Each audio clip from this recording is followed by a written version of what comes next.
레위기 8장 10절부터 13절까지입니다.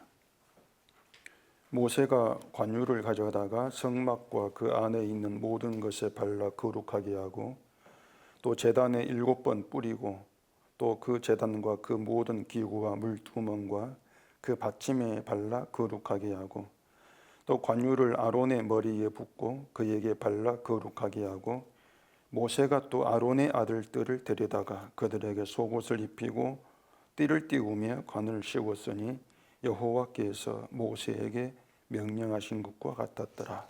아멘. 기도하겠습니다.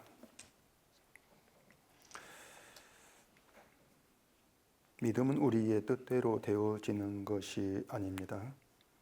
그럼에도 우리는 이러한 사실을 알지 못하고 늘 나의 뜻과 내 힘으로 뭔가를 이루려고 애를 씁니다.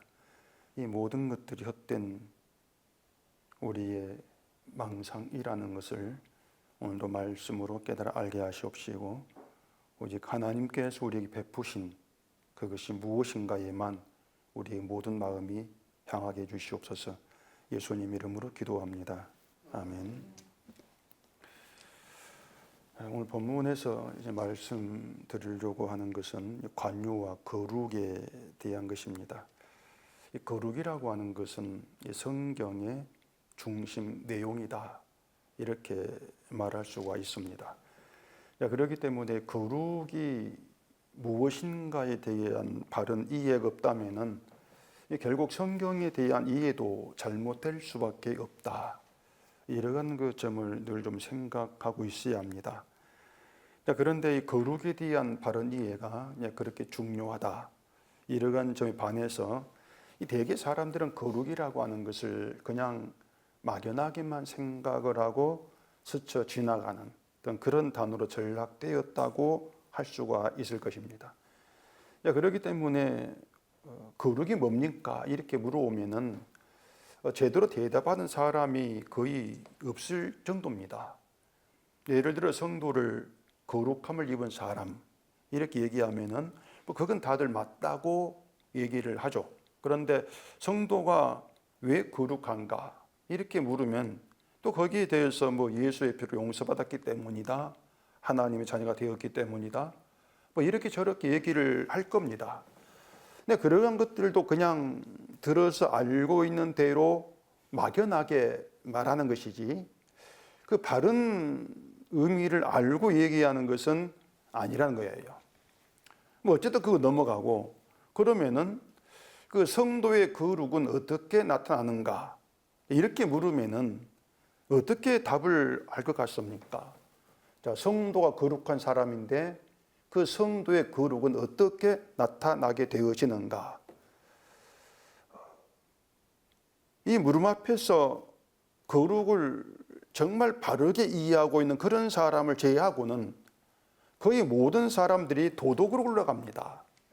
삶이 변화되어서 뭔가 도덕과 윤리적으로 거의 흠이 없다고 할 만큼의 모습 보여주는 것, 이걸 이제 성도의 거룩한 삶, 이렇게들 되게 이해를 하고 생각을 한단 말입니다. 그리고 그것을 또 이 성별된 삶이라고도 얘기를 하죠. 근데 제가 이제 그런 말을 들을 때마다 좀 답답하고 또 화가 나는 것은 늘 그렇습니다. 그 성경이 얘기하고 있는 그 단어, 그 말의 그 의미, 뜻, 여기에 대해서는 알아볼 생각을 하지 않고 그냥 자기가 이해하고 있는 대로 마구잡이로 가져다가 사용해 버린다. 이게 이제 저는 화가 나는 겁니다. 이따 관유에 대해서 또 얘기를 할 건데 미리 말씀드리자면은 그 성별이라고 하는 것은 분리, 구별, 헌신 이런 의미가 되는 거예요. 그러니까 세상으로부터 분리되고 구별되고 하나님에 대해 헌신하는 것은 성별이다, 성별되었다, 이렇게 얘기를 한단 말입니다. 자, 그러면은 이 성별의 삶은 세상과 분리되고 구별된 헌신의 삶, 이렇게 이해를 해야 되는데 도덕이라고 하는 것이 그런 성별에 해당하느냐고 하는 것입니다. 이게 무슨 말이냐면 그 도덕을 성별된 삶, 세상으로부터 구별된 삶 이렇게 얘기하면은 그 도덕은 세상에 없는 도덕이어야 돼요. 세상에 구별되어 있으니까 세상에 없는 도덕, 이걸 성별된 사람, 이렇게 얘기를 해야 된단 말입니다. 그런데 우리가 아무리 그 수준 높고 거의 완성에 가까운 도덕적인 삶을 모습을 보인다 할지라도 결국은 세상에 있는 것입니다. 누군가라도 실천할 수 있는 것, 내가 못하면 누군가라도 실천할 수 있는 것, 그게 도덕이죠. 마태복음 5장 보시면 예수님이 너희 의가 서기관과 바리새인보다 더 낫지 못하면 결국 천국에 들어가지 못한다, 이렇게 말씀을 했거든요. 사람들은 또 이 말도 예수님께서 마치 의를 두고 정증을 시키는 그런 것처럼 든단 말입니다. 누가 더 의로운 사람이냐, 누가 더 도덕적인 사람이냐, 서기관 바리새인보다 더 도덕적인 사람이 되지를 못하면 천국 못 간다, 거의 이런 뜻으로 받아들인다는 얘기예요. 그렇게 되어지면은요, 서기관 바리새인들 그들의 의가 천국에 들어가지 못하는 기준이 되어버립니다. 그들보다 나아야 되니까. 이런 점들을 생각지 않고 이제 말을 하고 있다고 하는 것이에요. 서기관 바리새인 이런 사람들은요, 지금 기독교인들에게는 그들 나빠, 자꾸 이렇게 생각을 하고 있는 것이지, 유대 사회에서는 그들 굉장히 도덕적인 사람, 존경받은 사람들이에요. 왜 그런가 하면은 이 사람은 율법 실천에 자기 목숨을 걸었다고 할 정도의 사람들이기 때문에 자연히 율법 실천을 통해서 도덕적이고 바른 그런 사람으로 자리하게 된단 말입니다. 존경의 대상이에요. 그런데 그런 사람들을 의와 경쟁을 해서 이길 수가 있겠냐고 하는 거죠, 우리가.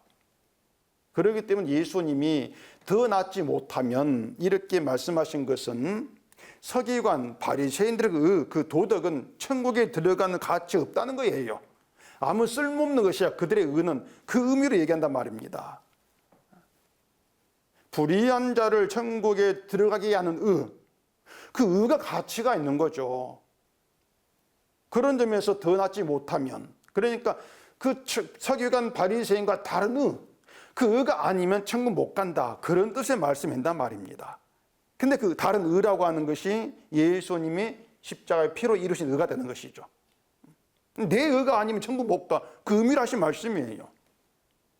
이처럼 예수님은 인간이 실천하고 보여주는 의, 도덕을 가치 없는 것으로, 그렇게 이제 말씀에서 불구하고 자꾸 이 성경을 건성으로 보기 때문에 거룩, 성별을 도덕적인 삶으로 연결해서 이 일을 하고 있다는 겁니다. 왜 그런가 하면은 먼저 보인다면은 도덕 말고 없어요. 도덕이 가장 뭔가 수준 높고 칭찬을 듣는 그런 그 삶이지 않습니까? 그렇기 때문에 도덕을 빼놓고는 말을 하지 못한 그런 사태가 돼버린다는 얘기예요. 그런 점을 본문은 이제 거룩이 뭔가, 거룩의 세계를 우리에게 인도해 주는 그런 내용이 되는 것인데, 10절을 보십시다. 모세가 관유를 가져다가 성막과 그 안에 있는 모든 것에 발라 거룩하게 하고, 자, 이런 말씀인데, 여기 거룩이라고 하는 그 말은 이 성경에서 레위기에서 가장 많이 나오는 말입니다. 레위기의 중심 어떤 내용이 거룩, 이렇게 보시면 돼요. 그렇기 때문에 레위기의 제사와 또 제사장의 규례는 거룩 안에서 이 일을 해야 합니다. 거룩 안에서. 거룩에 대해서 이제 먼저 이것부터 생각을 좀 해야 돼요. 거룩에 대해서. 이 거룩이 하나님을 위한 것이냐 아니면 인간을 위한 것이냐, 이것부터 이제 좀 풀고 시작을 해야 됩니다. 누구를 위한 것이냐. 단적으로 말씀드리면 성경에는 인간을 위한 하나님의 일은 없습니다. 일단 그렇게 보시면 돼요. 성경에는 인간을 위한 하나님의 일은 없다. 그럼 거룩도 성도를 거룩하게 하시는데, 그 성도의 거룩함이라고 하는 것도 하나님을 위한 것이지 인간, 성도를 위한 게 아니다, 이렇게 얘기가 되어져야 한단 말입니다. 그런데 이제 문제가 그 하나님의 일에 인간을 위한 것이 없다, 이 말을 이해할 사람이 그렇게 많지가 않습니다. 이 성경을 인간 중심으로 보는 시각으로 늘 그렇게 다들 고정되어 있기 때문에 이제 그런 것인데, 제가 늘 말씀을 드린 것처럼 이 성경을 그렇게 인간을 위한 거, 인간 중심으로 보게 되어지면은 해석 자체가 안 돼요. 절대 해석이 안 된단 말입니다. 성경 한 구절을 좀 예로 들어오면은 이 성경에서 가장 유명하다고 할 수 있는 구절이 요한복음 3장 16절이죠. 하나님이 세상을 이처럼 사랑하사 돈을 주시니 이는 그를 믿는 자마다 멸망하지 않고 영생을 얻게 하려 하십니다. 이게 성경에서 가장 유명한 구절입니다. 이 말씀에서 사람들이 생각하는 게 뭐냐면 하나님이 세상을 사랑해서 독생자를 주셨다. 그러면서 하나님의 그 사랑에 강조를 하지 않습니까? 그러면 하나님은 세상을 사랑하신다. 이렇게 말한단 말입니다. 자, 그러면은 이렇게 한번 생각해 보십시다. 자, 여러분도 기억하실 건데 유영철, 강호순, 이 연쇄 살인범들 그렇게 사형 선고를 받은 사람들이 교도소에서 예수를 믿었다 하십니다. 예수를 믿고 이 3장 16절을 말한다고 했을 때 그 사랑을 인정할 수가 있겠냐고 하는 것이에요. 그 사랑을 그냥 보통 사람도 아니고 유영철, 강호순 이런 우리가 좀 볼 때 악하다고 할 수밖에 없는 그런 사람들이죠. 하나님이 그런 사형수를 사랑하시고 그를 위해서 독생자를 보내셨다. 이걸 인정을 하고 믿을 수가 있겠는가? 하나님이 너 같은 사람을 사랑한다고 너를 용서했다고 야야 넌 안 돼. 다른 사람 몰라도 당신 같은 범죄는 지옥 가야지. 아마 대부분 다 이런 감정 그런 시각으로 인간을 바라본다고 할 수 있을 거란 말입니다. 네가 천국 가? 나는 그럼 네가 천국 안 가겠다. 이런 말들도 하잖아요. 근데 하나님이 세상을 이처럼 사랑하사 이렇게 말했을 때 그 세상이 하나님이 사랑한 세상이 착한 사람들만 옹기종기 모아놓은 세상이냐 그 말입니다. 착한 사람은 이 세상이냐? 그건 아니잖아요. 우리 기준에서 나누는 착한 사람, 악한 사람 그런 구분이 없는 세상을 하나님이 사랑하사 이렇게 말한단 말입니다. 하나님께는 그런 구분이 없지 않습니까? 그러니까 하나님의 사랑에는 뭔가 행함에 따른 구분이 없다고 하는 것이에요. 그런 구분이 없이 독생자를 주셨다. 그리고 그들에게 독생자 오셨다. 그 얘기란 말입니다. 자, 그러면은 그 독생자 예수를 믿는 것이 뭘 의미하는가 하면은 그 자꾸 행함을 기준해 가지고 사람을 선하고 악하고 이렇게 판단하고 구분한 이런 것이 그런 구분이 없는 믿음 그 뜻이 된단 말이에요. 나에 대해서도 행함을 떠나서 나의 선함 이런 문제를 다 떠나가지고 나를 죄인으로 바라보는 그 믿음이 우리를 천국에 들어가게 한다. 그게 요한복음 36절 얘기입니다. 그렇게 되어지면은 그 믿음으로 바라보는 그 예수님은 원수된 나의 죄를 대신 지고 죽은 용서와 사랑이죠. 주님은. 따라서 하나님이 세상을 이처럼 사랑하사 독생을 주셨다. 이것은 우리를 사랑한다. 그 사랑 속에 나를 포함시키지 말고요. 우리를 사랑하는 이 의미가 아니고 하나님이 원수된 자를 영생 얻게 하시려고 독생자를 보내신 하나님의 사랑을 나타내신 그 하나님을 위한 일. 그 사랑은 하나님을 위한 사랑이에요. 하나님은 이런 분이야. 용서와 사랑을 통해서 이걸 증거하려고 독생자를 보냈다 얘기입니다. 그리고 또 하나님을 위한 일이죠. 세상 인간을 위한 사랑이 아니란 얘기입니다. 예수님 오신 것도 인간을 위한 것이 아니고 제가 말씀드린 것처럼 성도는 거룩함을 입은 사람이에요. 그리고 거룩함은 예수님의 죄 용서로 되어진 은혜입니다. 그렇게 용서받은 자를 성도라고 했을 때에 그 용서가 하나님을 위한 것이냐 인간을 위한 것이냐 또 이렇게 물어보시면 답이 어떻게 나오겠는가? 그 용서가 인간을 위한 것이야. 그렇게 되어지면은 야야 내가 너희 뭐든지 용서해서 말씀 한마디면 되지 않습니까? 용서는 말하면 끝나는 얘기예요. 근데 왜 굳이 예수를 보내가지고 십자가에 죽게 하느냐고 하는 것입니다. 그리고 또 용서라고 하는 유일성 그런 것도 아니에요. 아예 용서 안에 들어와 있는 것입니다. 용서 안에. 그러니까 어떤 죄를 범한다 할지라도 용서는 있는 거예요. 어떤 죄를 범해도. 그렇게 되어지면은, 자, 보세요. 인간을 용서하면은, 그리고 우리가 어떤 죄를 지어도 용산이 있다면, 그럼 신앙생활 자리도 그만이고 못도 그만 아닙니까? 용산이 있는데 이미.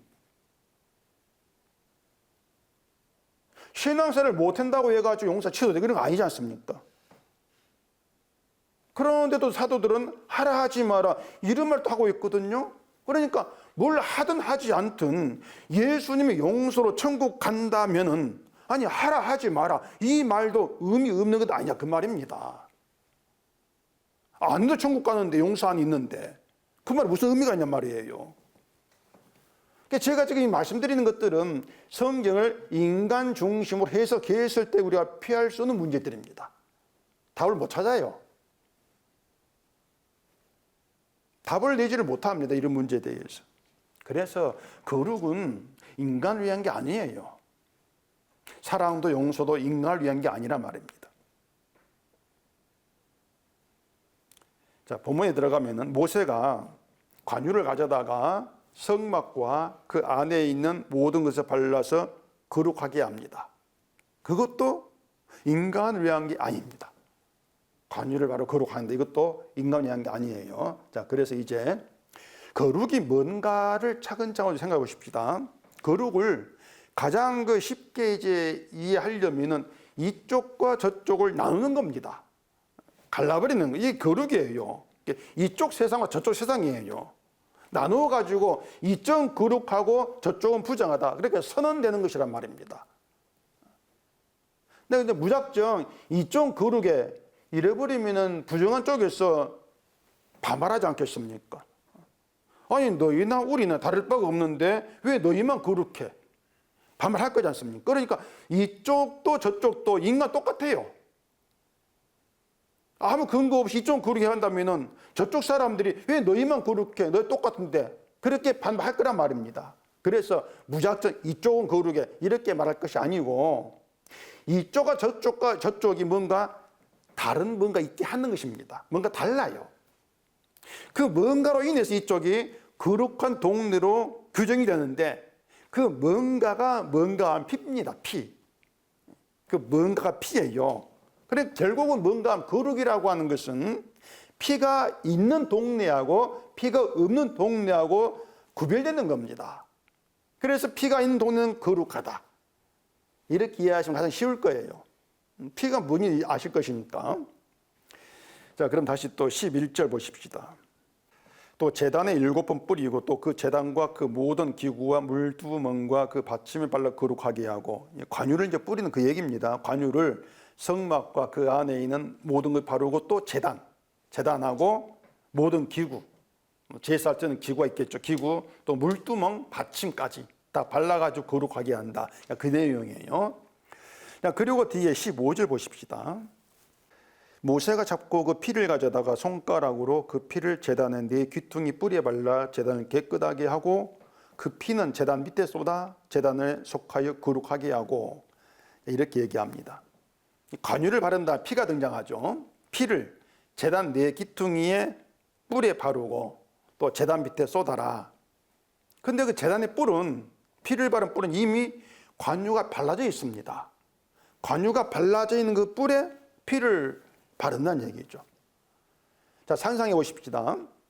장막이고 제단이고 뭐 할 것 없이 다 관유, 향유입니다. 향수. 향유를 발라놨으니까 온통 이제 그 장막은 향기로 진동하지 않겠습니까? 향기로 막 진동할 거란 말입니다. 그렇게 향이 넘치는 그 제단 뿔에다가 피를 또 바르는 얘기예요. 이게 무슨 뜻인가 하면은 하나님께 향기가 되는 거. 관유 향기는 하나님께 향기가 되는 그 냄새예요. 그걸 의미한단 말입니다. 하나님께 향기가 되는 것은 피, 그 제물의 죽음이다. 그 뜻이란 말입니다. 제물의 죽음이 하나님께 향기가 된다. 그 얘기예요. 쉽죠? 그렇게 제물의 피가 하나님께 향기가 되어서 하나님 만족해 하는 거. 하나님께 좋았다. 이런 상태가 되어지는 거. 이걸 거룩 이렇게 보시면 돼요. 이게 구별된 거룩이다. 그러니까 관유라고 하는 것은요, 인간을 기쁘게 한다거나 인간에게 만족이 되게 한다거나 이게 없어요. 오직 하나님이에요. 하나님의 기쁨과 만족을 위한 게 관유다.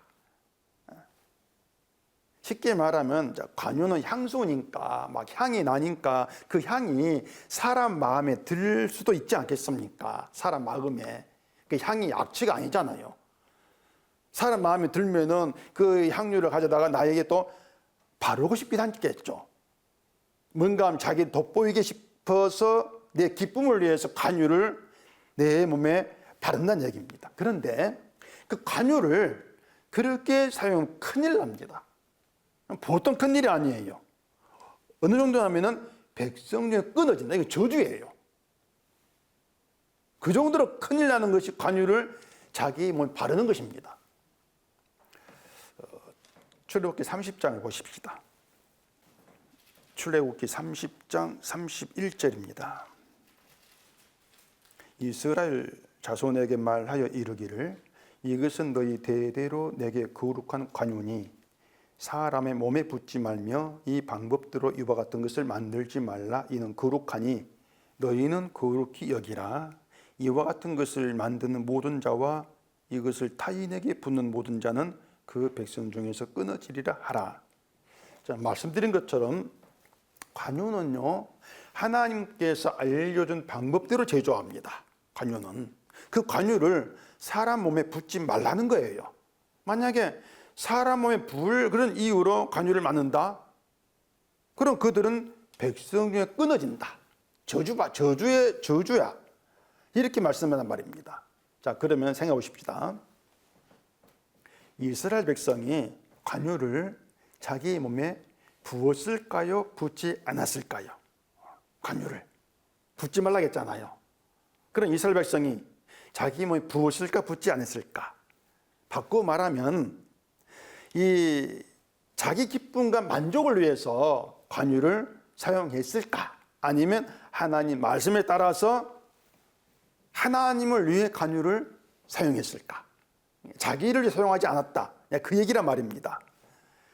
이 성경에는 이스라엘이 자기 몸에 관유를 부었다, 그래 뭐 저주를 받다, 이런 얘기가 없어요.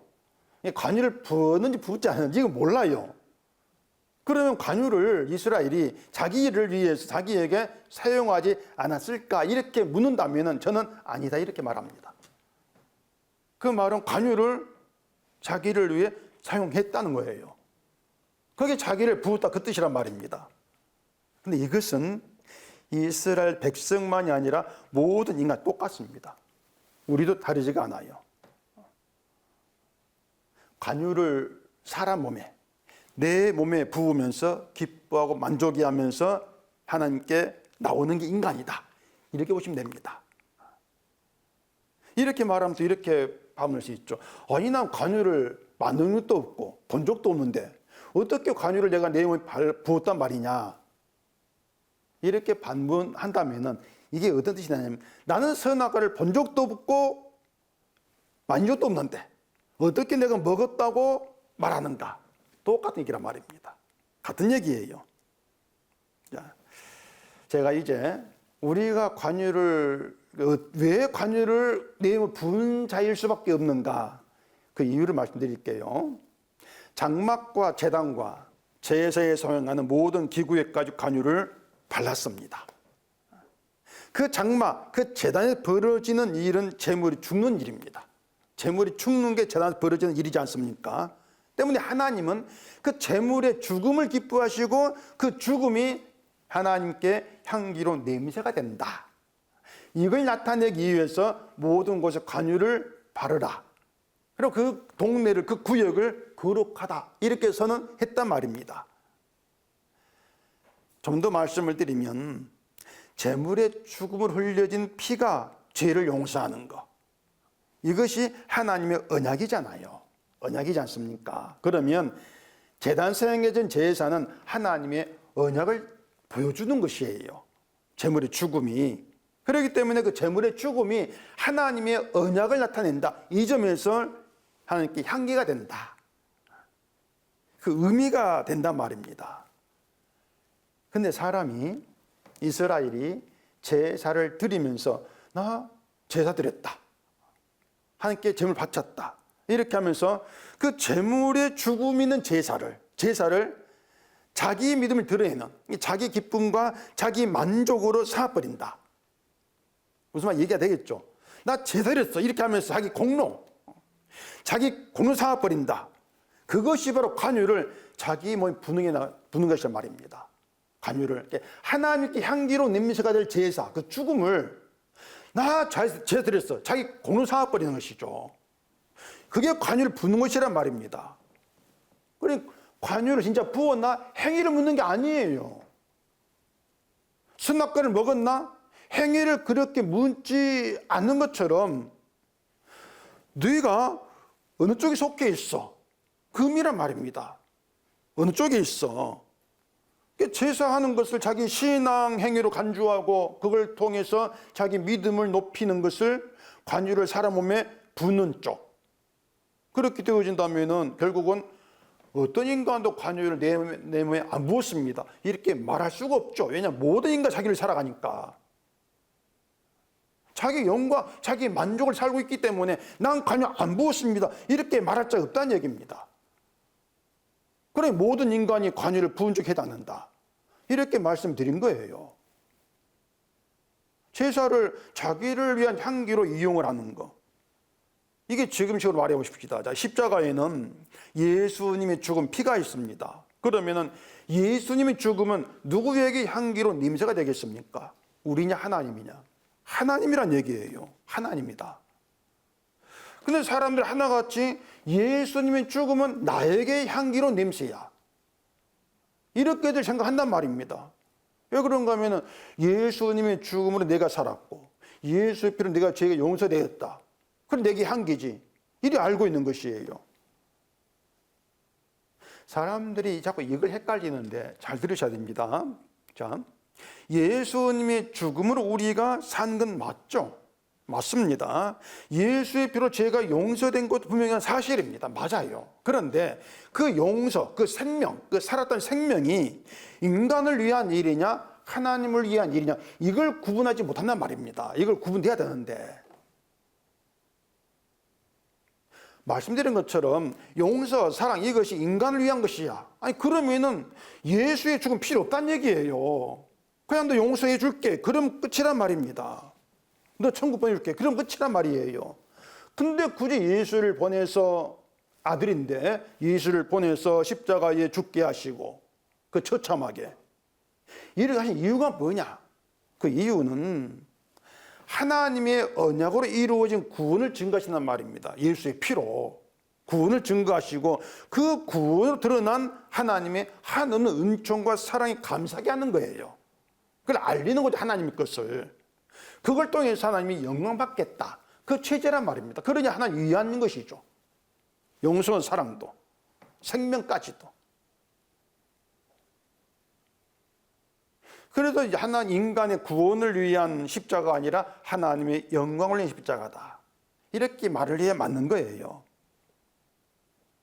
그런데 십자가를 내 구원 용도로 받아들이고 예수를 믿는답시고 하는 행위를 자랑하는 거. 내가 이렇게 예수를 믿는다 자랑하는 거. 이러한 것들이 관유를 자기 몸에 붓는 것이다. 거기에 해당이 된다는 얘기죠. 그러기 사람들은 늘 믿음이 나에게 만족이 돼야만이 직성이 풀린단 말이에요. 뭔가 내게 만족이 안 되는 믿음이면 뭔가 부족해. 이렇게 느껴지면서 이런 믿음으로 구원받을 수 있을까? 그런 염려, 불안에 빠지기도 하지 않습니까? 믿음을 자꾸 나에게 향기로운 냄새가 돼야 돼. 이렇게 생각하는 거예요. 믿음을. 바꿔야 합니다. 믿음은 하나님께 향기로운 냄새. 그 자체를 믿는 것이지 우리가 하나님께 향기로 냄새가 돼야 될 건 없습니다. 우리는 그렇게 못 돼요. 그 관유를 장막 안에다가 붓고 제단에 붓고 이 발로 이렇게 되어 있지 장막 밖에다 관유를 부는 건 없습니다. 그렇잖아요. 장막에만 부어요. 자, 이스라엘 백성이 장막 밖에 있습니다. 그 장막 밖에서 살아가면서 그들이 아무렇게나 살겠습니까? 율법이 있는데 장막 밖에서라 율법 지키려고 예를 쓰면서 노력하고 살지 않겠습니까? 그러면 그들 세계의 자연히 도덕은 보여지게 한단 말입니다. 그렇다고 해서 그것이 하나님께 향기로운 냄새가 되는 것이 아니다. 장막 밖에 있는 이스라엘 삶이 향기되는 건 아니다. 그 얘기가 되는 것이에요. 어떤 믿음 모습 보인다 할지라도 인간의 행위가 하나님께 향기되는 경우는 없다. 그래서 관유를 장막 밖에 안 부어요. 장막에 붓고 거의 제단에 붓고 죽음이 있는 그 동네에만 부는단 말입니다. 그래서 관유는 이쪽과 저쪽을 구분해 버립니다. 그리고 관유가 부어진 이쪽에는 피가 있고 그 피가 하나님께 향기로 냄새가 되는 것이 거룩의 세계다. 이렇게 이해를 하시면 되는 것입니다. 예수님의 죽음, 피가 있는 세계, 이게 거룩이다. 그럼 또 이런 생각이 들 수 있습니다. 아니, 그래도 그렇지.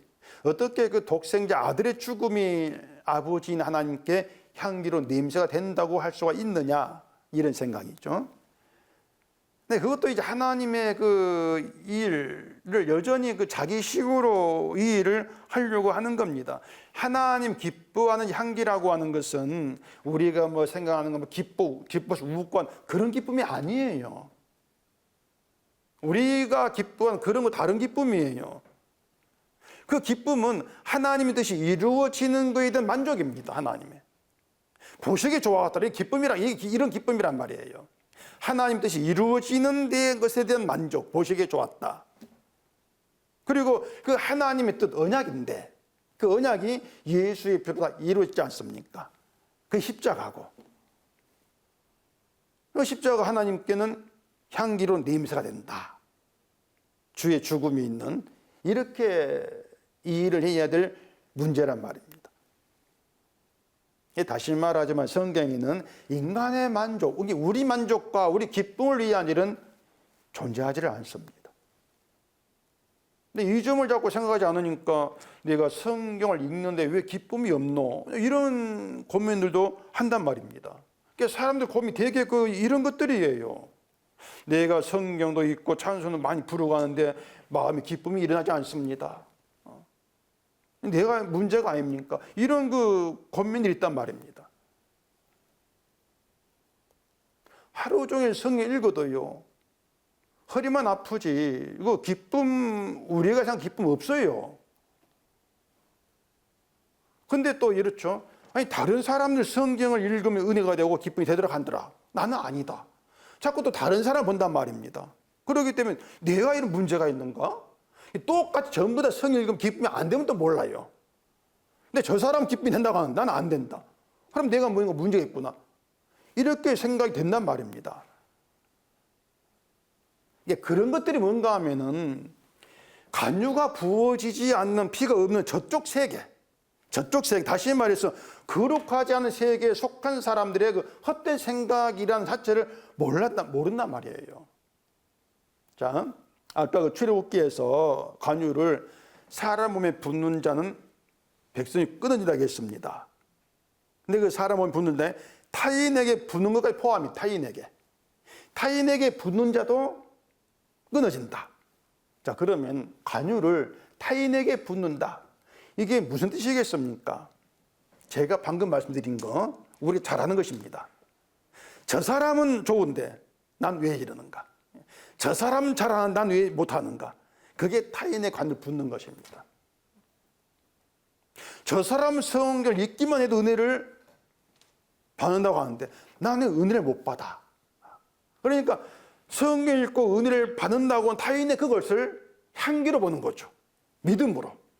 향기로운 냄새로. 그렇게 높이는 거예요, 내가 스스로. 이게 타인에게 관유를 붓는 것이란 말입니다. 자, 그런 생각해 보세요. 우리가 나에게 또 타인에게 관유를 붓지 않고 살아갈 수 있는가? 그럴 사람 없습니다. 늘 나에게 붓고 타인에게 붓고 살아가요. 나도 바라보고 타인도 바라보고. 그러면서 믿음을 자꾸 저울질하려고 하고. 사람에게도 타인에게 관유를 붓지 않는 분이 있다면 예수님 유일합니다. 예수님은 자기 영광을 위해 오신 것도 아니고요. 또 인간, 타인의 어떤 행위를 판단하지도 않지 않습니까? 그럼 예수님만이 사람의 관유를 안 붓는 분이란 말입니다. 나머지 모든 인간 자기에게 타인에게 관유를 부어요. 그럼 결론이 뭐가 되겠습니까? 우리는 출애굽기 얘기한 대로 백성 중에서 끊어짐을 당해야 될 사람이다. 그게 결론입니다. 관유를 붓는 사람이니까 그 말씀대로 끊어짐을 당해야 할 자가 바로 우리죠. 그게 인간이라면은 관유를 사람 몸에 붓지 말라 이렇게 말씀하신 것은 애당초 인간이 할 수 없는 일을 하나님이 기준으로 제시한 것이 있단 말입니다. 우리가 안 되는데 하지 마라 그렇게 말씀이 되지 않습니까? 그러니까 뭔가 하면요, 성경에 그래요. 인간에게 불가능한 일을 기준으로 세워가지고 모든 사람을 끊어버리는 겁니다. 이게 말씀이고 이게 하나님의 의도예요. 다 끊어버리겠다.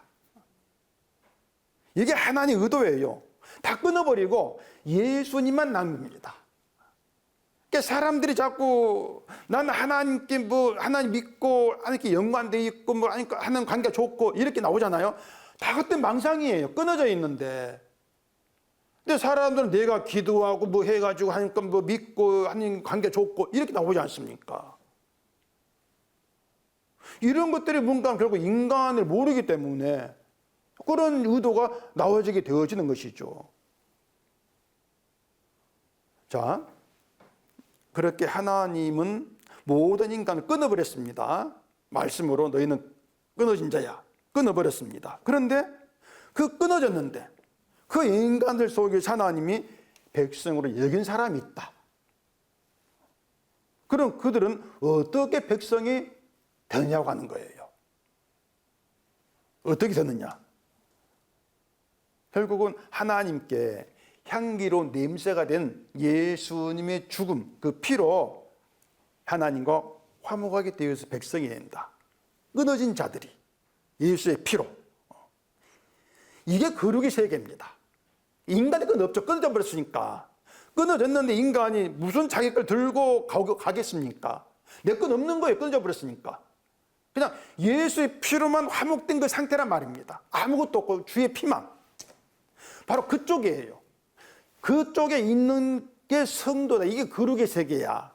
때문에 이 성도는 자기를 하나님 백성이 끊어진 자로 봐요. 끊어진 자. 끊어지고 실패한 자예요. 그런 내가 하나님과 화목하게 되었어. 어떻게? 왜? 예수의 피로. 그럼 그 사람에게는 예수의 피만 남게 되겠죠. 주의 피만.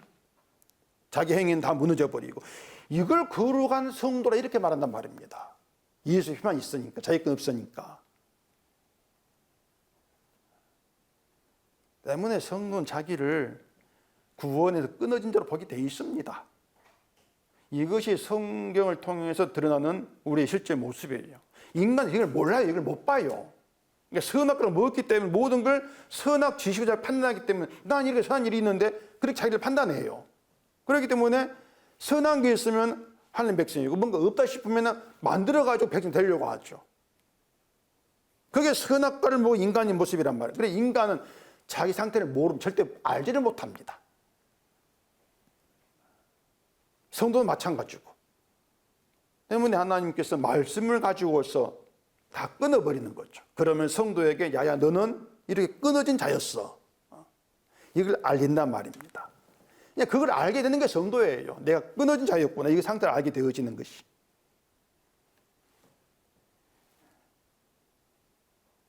사람은 그렇습니다. 자기를 포기 못해요.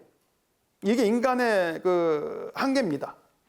때문에 예수를 말하다가도 내가 이렇게 하는 게 맞는가를 자기에게 신을 줍니다. 내가 이렇게 맞는가? 끝까지 뭔가 하면은 자꾸 내 믿음이 내가 좀 하나님 앞에 바른 모습의 향기가 되고 싶어 한단 말입니다. 내가. 그러면서 나에게 만족이 되는 그런 믿음을 자꾸 생각을 하게 되죠. 바로 이러한 점들이 구원에서 백성 중에 끊어진 내 실상이다. 그렇구나. 내가 실패한 자였구나. 이걸 알게 해서 구원의 능력이 되시는 예수의 피의 능력과 은혜를 바라보게 만들어 가신다는 얘기예요. 성령을 통해서. 이게 성도고, 그러면 그 거룩한 성도, 거룩한 동네에 들어온 성도가 증거할 게 뭐겠습니까? 딴 거 없어요. 예수의 피에 능력과 의로 되어진 일, 주가 하신 일, 그걸 증거하겠죠. 난 주의 일로 인해서 이렇게 거룩함을 입었습니다. 주의 일을 증거하겠죠. 실제로 예수의 피로 인해 이루어진 일, 내가 나에게 되어졌으니까, 내가 증거니까. 그러니까 성도는 자기가 예수를 증거한 증언이에요. 자기가 증거물이고, 이게 성도란 말입니다. 그래 성도가 뭘 해야 됩니까? 할 게 없어요. 거룩함을 입은 것으로 끝났단 말이에요.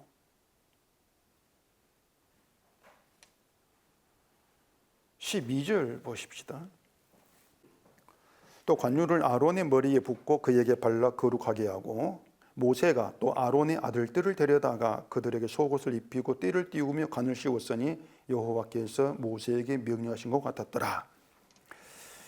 자, 이것도 그 성경을 우리가 알면은 이상하다 느낌 드는데 뭔가 하면은요, 그 출애굽기 30장에서는 관유를 사람 몸에 붓지 말라겠습니다. 사람 몸에 붓지 말라겠죠. 근데 여기서는 관유를 아론 머리에 부으라 그래요. 아론도 사람이지 않습니까? 아론도. 그러면 아론에게도 부으면 안 되잖아요. 그러니까 이 내용을 보면은 이 뭔가 성경이 막 이랬다가 저랬다가 앞뒤가 다른 모순처럼 보일 수밖에 없어요. 그래서 사람은 단순히 아론은 제사장이니까 부으라겠겠지, 이렇게 생각합니다. 그러면 안 돼요. 그러면 결국은 이 관유 부는 건 그 수천 년 전에 아론의 얘기가 되는 거죠. 우리하고 상관없는. 또 성경에는 뭐 제사장에게만 관유를 부어라 이렇게 말한 것도 없습니다. 그래 이것이 이제 그 복잡하게 생각될 수가 있는데, 이런 내용들을 우리가 좀 알고 있어야만이 신약에서 사도들이 말하는 복음의 내용이, 그 복음이 갑자기 사도들 머리에 태어난 것이 아니고 구약서 증거되어지는 언약을 근거로 하고 있다. 이걸 알 수 있단 말입니다. 그래 이 부분이 간단히 생각하시면 됩니다. 제사장은 장막에서 일한 사람, 장막에서. 그러니까 사람이 붙지 말라는 얘기는 장막 밖에 사람, 그 얘기를 얘기합니다. 장막 밖에 있는 사람. 제사장은 장막 안에서 일한 사람입니다. 그 장막은 관유를 부어가지고 향기로 가득하고 제물의 죽음으로 피가 부어진 거룩의 세계가 있지 않습니까? 거룩의 공간. 제사장은 그렇게 거룩한 곳, 거기에서 일을 한단 말입니다. 쉽게 말해서 그 거룩한 건 예수 아니에요. 그게 성도고. 그러면은 그 장막 안에서 거룩한 곳에서 일하는 그 일이 누구를 위한 것이냐? 제사장이 제사하면서 이스라엘 복달라고 비는 그런 일을 하는 것이냐? 장막 안에서. 세상의 제사장은 그런 일을 하라고 세웠습니다. 인간들이. 당신 우리가 월급 주면서 제사장 만들어 줄 거니까 우리를 위해서 좀 기도 좀 해도, 우리 바빠서 못하니까, 그런 용도로 제사장 세웠단 말입니다. 그래 사사기에서 제사장을 개인으로 불러가지고 자기 가정을 위해서 복을 비게 하고 이런 문이 나오지 않습니까? 그렇게 보고 있는 거예요, 제사장을. 지금 교회가 목사를 그런 의미로 보지 않습니까? 성도를 위해 복을 빌어주고 설교하면서 은혜를 베풀고 뭐 이런 의미로. 제사장 그런 사람이 아니라는 얘기. 만약 그렇게 이해하면은 제사장은 인간을 위한 게 된단 말입니다. 근데 제사장은 장막 안에 있어요. 장막 안에 있다는 건 누구를 위한 제사장이냐? 하나님을 위한 제사장이다. 그 의미가 된단 말입니다. 이스라엘 제사장 그것입니다.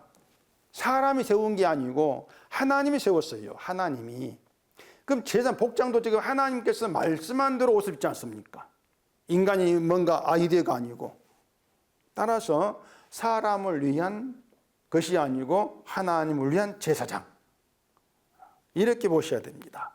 이것도 제사장은 오늘의 성도니까. 성도는 자기를 위해 사는 것이 아니고 하나님을 위해 부름받은 성도. 이런 이게 되지 않습니까?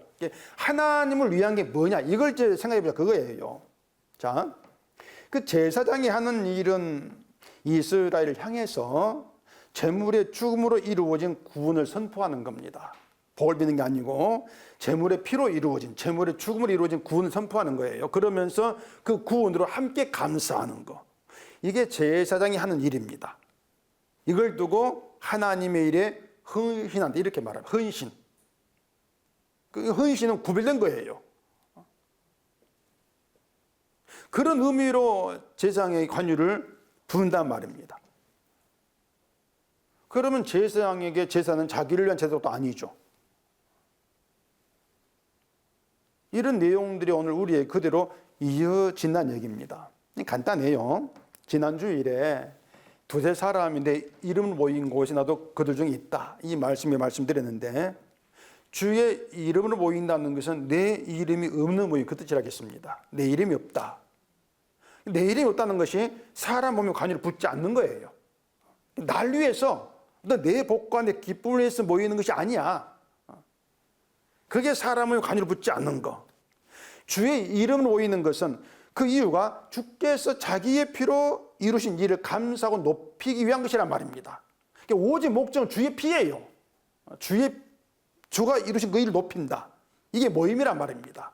그렇게 주님이 이루신 그 일을 높이는 그 모임, 주를 높이는 것이 주님께 헌신한 것이란 말이에요.